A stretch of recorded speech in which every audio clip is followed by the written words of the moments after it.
안녕하세요. 배신의 장미입니다. 오늘은 오빠의 혼전 임신으로 인해 자신의 결혼이 뒤로 밀리게 되면서 엄청난 일이 벌어졌다는 사연. 지금 시작합니다. 저는 얼마 전 오빠와 새 언니로 제 인생의 일생일대의 일을 망칠 뻔 했습니다. 아무리 가족이라고 한들 제가 잘 사는 게 우선이라고 생각하는데 그런 제게 오빠도 새언니도 온갖 막말을 하기에 과연 누구의 생각이 잘못된 건지 이곳을 묻고 싶어 사연을 보내게 되었습니다. 제게는 오빠가 한 명 있습니다. 저희는 자라면서 아주 사이가 좋은 남매도 아니었지만 그렇다고 사이가 나쁘거나 대면대면한 사이도 아닌 그냥 어디서나 볼 수 있는 보통의 남매가 아니었어요. 서로 대학생이 되고 오빠가 군대를 가고 사회생활을 하게 되면서 같은 집에서 생활을 해도 저희의 접점은 점점 없어졌습니다. 저와 오빠는 각자 만나는 사람들이 있었습니다. 제가 30이던 해 결혼을 하려고 상견례까지 모두 마쳤었습니다. 상견례하고 10개월 뒤로 결혼 날짜를 예정했지요. 그런데 결혼식이 6개월쯤 남았을 때 오빠가 가족들을 모두 모아놓고 진지하게 할 말이 있다고 합니다.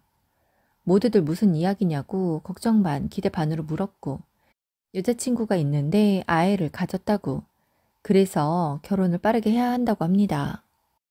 6개월 뒤가 제 결혼식인데 오빠가 더 빠르게 결혼을 해야 한다고 하니 난감했습니다. 부모님도 고민이 깊어지셨어요.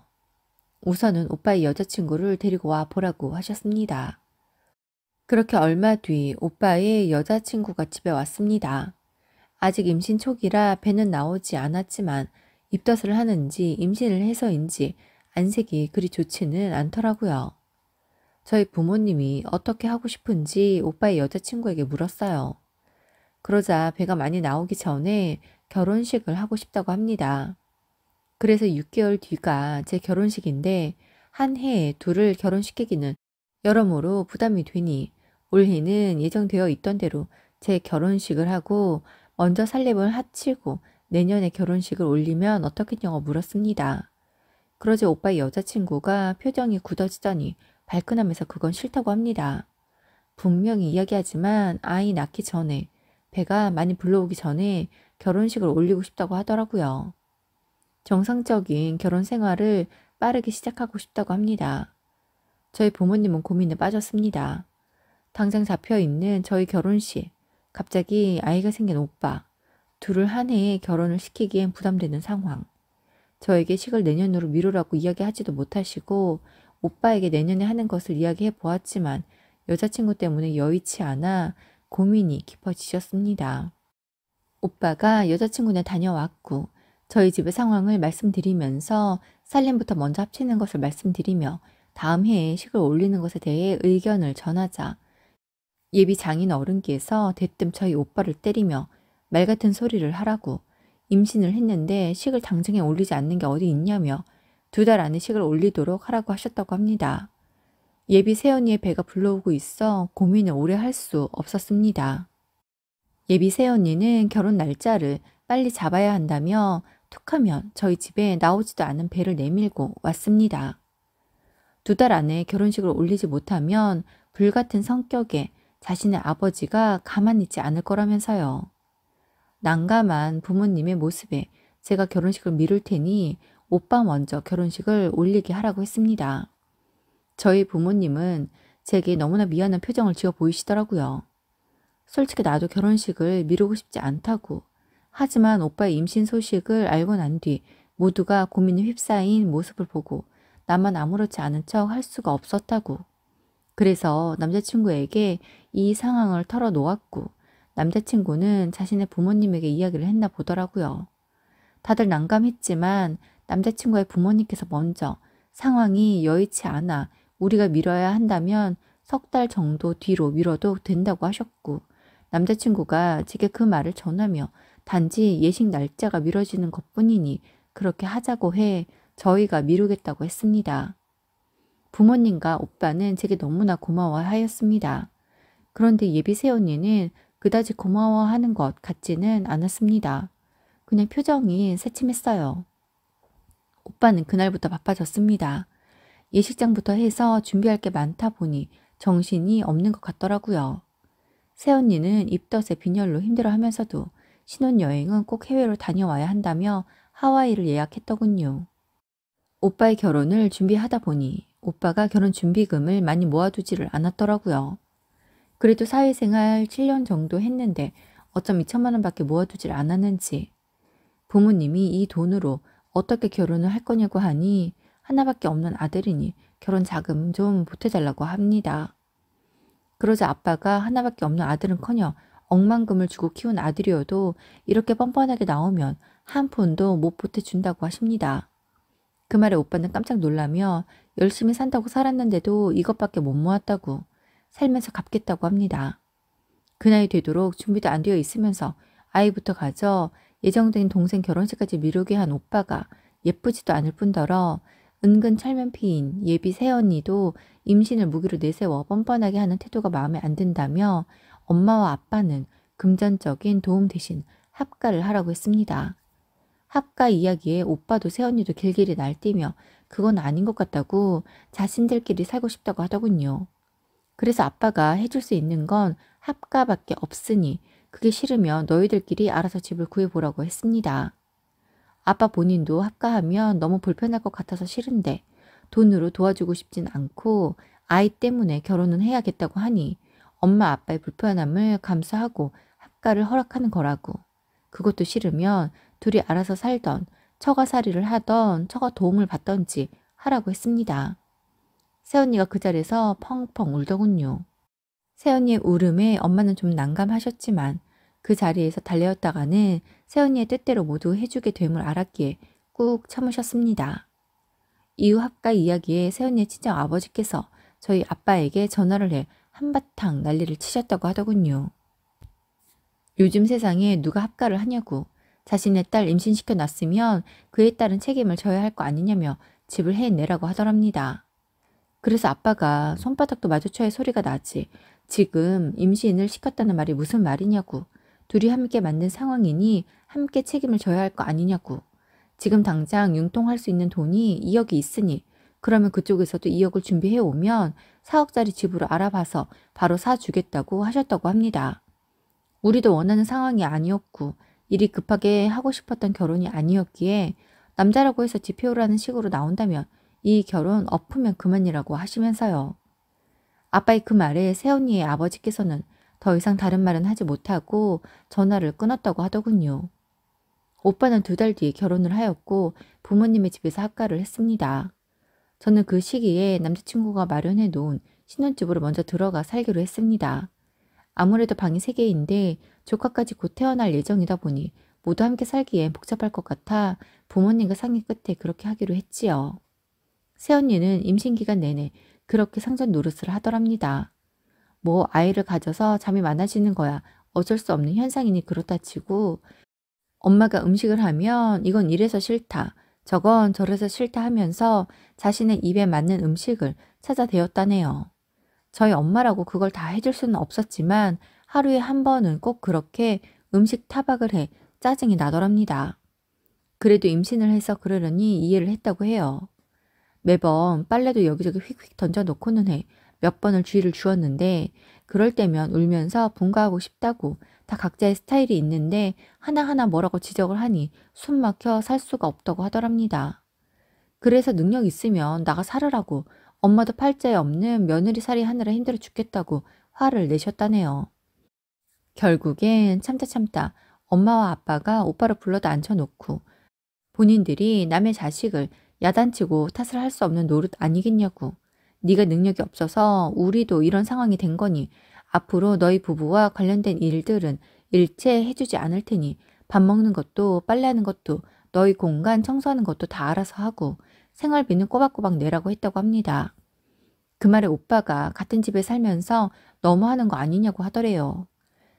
그래서 엄마가 너무하는 건 오빠 내라고 아빠도 퇴근하고 오면 집안일을 같이 하는데 아들 놈은 회사 다닌다고 꼼짝 안 하고 며느리는 임신했다고 꼼짝 안 하는 경우가 어디 있냐고 정말 이런 식이면 쫓아낼 줄 알으라고 하셨다고 합니다. 그 말에 새언니가 또 울어대기에 엄마가 자꾸 그렇게 툭하면 울지 좀 말라고 우리 집은 운다고 해결되는 집이 아니라고 했다고 합니다. 그러면서 딱 아이 2돌까지만 합가하는 것으로 하고 이후에는 분가할 생각해서 착실히 돈을 모아두라고 하셨대요. 엄마의 선언 이후 새언니는 갑자기 아침에도 일찍 일어나고 엄마가 아침을 하면 옆에서 일도 돕고 자신들의 빨래는 직접 돌리고 정리를 하면서 정신을 차린 것 같더랍니다. 오빠도 퇴근하고 오면 알아서 밥 차려서 먹고 엄마 아빠 눈치 좀 보더래요. 다시 제 결혼식 준비를 하기 시작했습니다.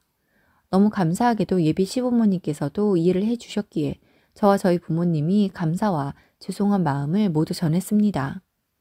이미 신혼집은 마련이 되어 있었고 제가 먼저 들어가서 살게 되면서 신혼살림도 차곡차곡 마련해 넣어 두었어요. 일전에 예약했던 식장과 신혼여행이야 날짜를 연기해 재예약을 하였고 그 외에도 미리 셀렉을 다 해두었기에 크게 준비를 할 건 없었습니다.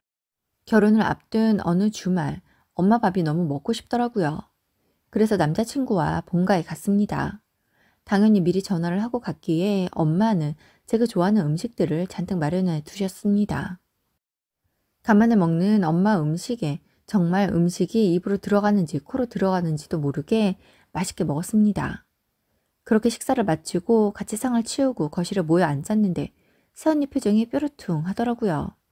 저도 그리 탐탁지 않은 새언니이지만 그래도 오빠의 아내이니 새언니 대접은 해야 한다고 생각했습니다. 본인이 선택한 것이지만 이렇게 시집와 낯선 이들 사이에서 사는 게 쉽지만은 않을 테니까요. 그래서 새언니 몸은 좀 어떠세요? 아이가 많이 컸나 봐요. 배가 제법 많이 불렀어요. 그럼 8개월인데 배가 이 정도는 나오죠. 아가씨는 요즘 재미 좋으세요? 진짜 짱 부럽다. 나는 불편하디 불편한 시집살이 중인데 아가씨는 결혼도 전부터 동거를 하다니. 새언니의 단어 선택에 기분이 좀 나빴습니다. 언니, 동거라고 하면 동거이긴 한데 저희가 원래 지금쯤이면 결혼을 했을 시점이거든요. 그런데 결혼이 뒤로 밀리면서 신혼집도 다시 알아봐야 했는데 처음에 봐놓은 집이 제일 마음에 들어서 어쩔 수 없이 계약을 일찌감치 하게 된 거고 저도 부모님이랑 결혼 직전까지 같이 지내고 싶었는데 언니랑 오빠가 들어오게 되면서 집이 좁아져서 어쩔 수 없이 나와서 지내게 된 거예요. 그런데 그걸 동거라고 칭하면서 이야기하시니 솔직히 좀 그렇네요. 아니 왜요? 지금 뭐 불손한 생각을 하는 거예요? 결혼 전이니 동거라고 부르지. 뭐라고 불러야 해요? 아가씨도 어머님 아버님이 한 푼 지원 안 해줘서 혼자 알아서 결혼하는 거예요? 저 해봐요. 지원을 한 푼도 안 해줘서 이러고 살고 있잖아요. 내가 진짜 남편이 이 정도 능력밖에 안 되는 사람인 줄 알았으면 조심하는 건 내 잘 사는 줄 알고. 아가씨는 좋겠다. 남편 능력 있고 시댁 능력 있어서. 언니, 저 부모님한테 처음부터 도움 안 바랬고 도와주신다고 하셔서 거절했어요. 저 남자친구가 모아놓은 돈에 대출 껴서 마련한 집이에요. 그래서 아주 좋은 집도 아니고 아주 넓은 집도 아니지만 저희가 스스로 마련해서인지 마음만은 정말 너무 좋거든요. 오빠가 2천 모아놓았으면 언니도 2천 보태서 대출 끼고 전세를 살든 월세를 살든 하면 되는 거 아니에요? 찾아보면 4천으로도 얼마든지 집 구할 수 있어요. 당장 상황과 수준 생각하지도 않고 좋은 집, 비싼 집 찾으니까 지금 이러고 있는 거예요. 제 말에 새언니는 어이가 없다는 표정을 지어 보입니다. 그러자 오빠가 야, 너는 무슨 말을 그렇게 하냐? 우리도 애 낳고 돈 많이 모아서 너보다 좋은 집으로 이사 갈 거야. 나중에 누가 더 잘 살게 될지도 모르고 지금 그런 말을 하냐? 아니, 누가 뭐래? 세언니가 먼저 시비 걸잖아. 나 같으면 오빠랑 언니 받아주지도 않았어. 한 푼 없으면서 어디 부모님한테 집을 해달라고 하고 당장 결혼시켜달라고 하고 그러냐? 우리 부모님이나 괜히 같이 살지. 그렇다고 시부모님 어려워하기래. 눈치가 빠르기래. 엄마 늙는 거 안 보여? 난 오랜만에 봐서 그런지 엄마 얼굴에 그늘도 보여서 너무 속상해. 이렇게 엄마 마음 힘들게 할 거면 원룸이라도 얻어서 나가. 아니면 오빠가 처가살을 하던지. 제 말에 오빠가 화가 나는지 주먹을 불끈 쥐어버립니다. 그 모습에 아빠가 어디서 지금 그런 행동을 하냐고 틀린 말 하나 없지 않냐고 하십니다.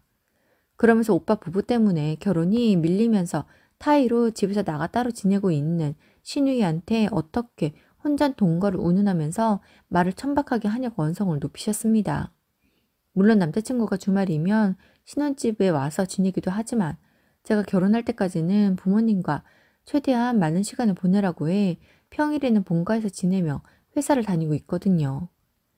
아빠는 처음부터 아기 태어나고 2돌까지 합가를 허용하기로 한 거니 그때까지는 큰 문제가 생기지 않는 이상 최대한 참아보겠지만 앞으로 오늘과 같은 상황이나 오빠와 올케가 되어서 동생한테 말을 함부로 하면 절대 참지 않으시겠다고 합니다. 그러면서 오빠에게 이제는 가장이니 중심 제대로 잡으라고, 아기 2돌 되면 얄짤없이 분가시킬 거라고, 그리고 같이 살면서 가족 구성원으로서의 역할 제대로 하지 않으면 2돌까지의 말미도 당겨줄 수 있다고 하셨습니다. 평소 조용한 아빠이지만 한번 화가 제대로 나면 얼마나 무서운지 오빠는 잘 알기에 아빠의 그 말에 잔뜩 긴장을 하더군요. 아빠의 그 말들에 새언니가 어떻게 이 집안의 아이를 임신한 자신을 앞에 두고 그렇게 협박을 할 수가 있냐고. 임신했으니 잠이 많이 와서 늦잠을 잘 수도 있는 거고 먹기 싫은 음식이 있을 수도 있는 거고 빨래와 청소 같은 일들은 몸에 무리가 갈 수 있어서 못하는 건데 왜 다 자신 보고 잘못했다고 하냐는 겁니다. 그 말에 아빠가 물론 다 그럴 수 있다고. 우리 딸도 임신하면 그보다 더 할 수 있으니 그렇게 행동한다고 해서 다 잘못됐다고 말하고 싶진 않다고 하셨습니다. 다만 그럴 수는 있지만 그래도 최소한의 노력은 보여야 하는 거 아니냐고. 보면 맨날 방 안에서 친구들이랑 통화하고 카톡할 시간은 있어도 빨래를 세탁기에 돌릴 시간은 없어 보이던데 그냥 다 일을 해야 하는 게 맞냐고. 엄마가 청소를 하고 설거지를 해도 한 번도 같이 하자거나 제가 하겠다는 말도 없이 소파에 앉아서 TV를 보는 게 맞는 거냐고. 며느리가 아니더라도 아들이 같이 해야 한다고 생각하는데 그 아들놈도 혼자 할 때보다 행동이 더 심해지는데 이건 뭐 상전을 모시고 사는 것 같다고. 이런 식이면 당장에 나가도 되니 한 번만 눈에 가시처럼 보이면 2번 말하지 않고 짐을 싸라고 하겠다고 하십니다. 새언니도 오빠도 더 이상 아무 말도 하지 못했어요. 2달 뒤 조카가 태어났습니다. 새언니가 고생하여 품고 낳은 아이. 어쩜 오빠랑 판박이더라고요. 새언니의 출산을 축하해 줬고 엄마와 아빠가 병원비와 조리원비를 모두 내주었습니다.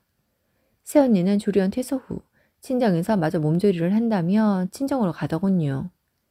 엄마는 안 사두니 고생하겠다면서 산모 미역과 새언니의 몸조리에 도움이 되는 것들을 사장 어르신 댁으로 보내었고 작은 봉투도 하나 보내셨습니다. 몸조리를 해주는 게 얼마나 힘든지 잘 아니까요. 새언니는 한 달을 친정에서 지내고 집으로 돌아왔습니다. 아이를 낳고 나서 호르몬의 변화 때문인지 새언니는 화도 잘 내고 울기도 잘 울면서 급격한 심경의 변화를 자주 나타내었다고 해요. 엄마도 다 경험을 해보았던지라 옆에서 아이를 대신 많이 봐주며 새언니가 안정이 될 수 있도록 도왔다고 합니다. 하지만 매일 밤이면 잠을 자지 않는 아이와 씨름을 해야 하는 건 오빠와 새언니의 몫이었기에 밤마다 전쟁을 치르는 것 같더래요. 사실 서로 다른 방에 있더라도 같은 집 안에 있으니 엄마와 아빠도 밤새 잠을 제대로 자지 못하는 건 마찬가지였어요. 그래도 밤에 아이를 봐주지 않은 건 응당 부모로서 겪어내야 할 과정이기에 잘 해내길 바래서라고 하십니다. 어느덧 제 결혼이 한 달 앞으로 다가왔습니다. 이날이 왜 이렇게 더디게 오던지요. 결혼하기 참 힘들다 싶었어요. 그날도 엄마 밥이 먹고 싶어 친정에 갔지요. 오랜만에 조카도 보니 많이 컸더라고요. 꼬물꼬물 거리는 게 어찌나 귀엽던지 저도 결혼하면 얼른 아이부터 가져야겠다는 생각이 들었답니다. 신혼집에서 살게 된 지도 8개월이 되어 가니 살림 준비할 것도 없고 저희는 정말 식만 올리면 되는 상태였지요.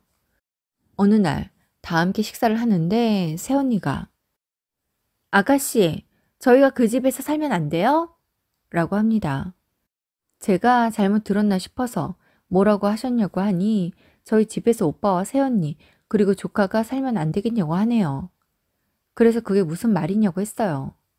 그러자 아가씨, 아직 둘인데 꼭 그 집이 아니어도 살면서 늘려가면 되잖아요.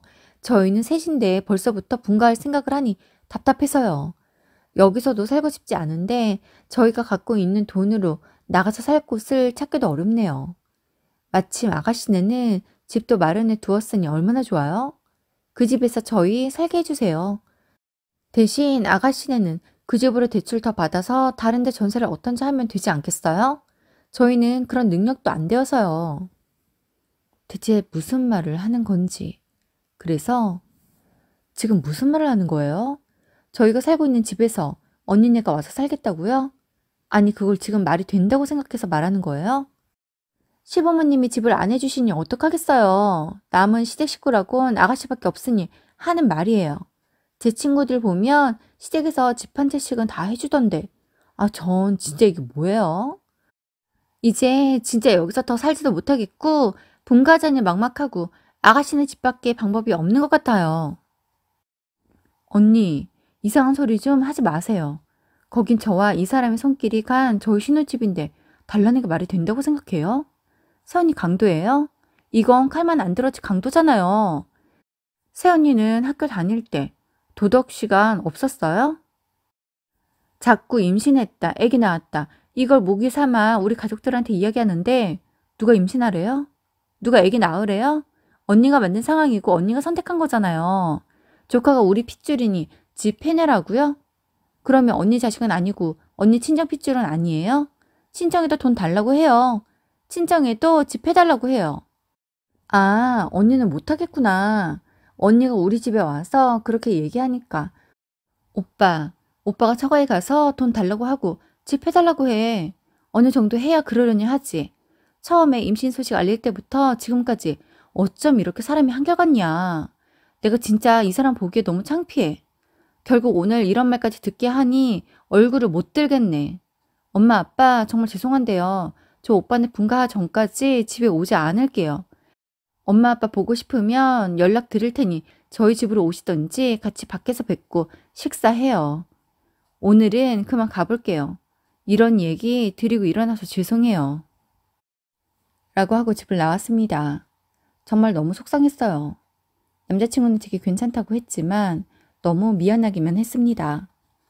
그렇게 전 결혼을 했고 오빠네는 조카 두 돌이 되기 전에 작은 월세 빌라로 이사를 갔습니다. 새언니는 나가는 그 날까지 정말 도움을 안 줄 거냐고 했다고 하네요. 사실 부모님께서도 오빠 결혼시킬 비용을 따로 마련을 해 두었기에 얼마든지 도와주실 수 있었습니다. 그런데 새언니가 너무 아한한 무인이라 지금 당장 도와주었다가는 나중에 후회할 것 같아서 지금은 그 돈은 잘 두었다가 나중에 정말 필요할 때 주려고 한다고 합니다. 오빠네를 보면서 정말 많은 것들을 느꼈습니다. 무엇보다 우리 부부도 우리도 모르게 부모님에게 과한 기대를 하거나 바라게 될지도 모르니 그러지 않기 위해 저희 부부만의 생활 능력도 키우고 부모님으로부터 정신적인 독립도 확실하게 하려고 합니다. 오늘도 함께 해주셔서 감사합니다. 지금까지 배신의 장미였습니다.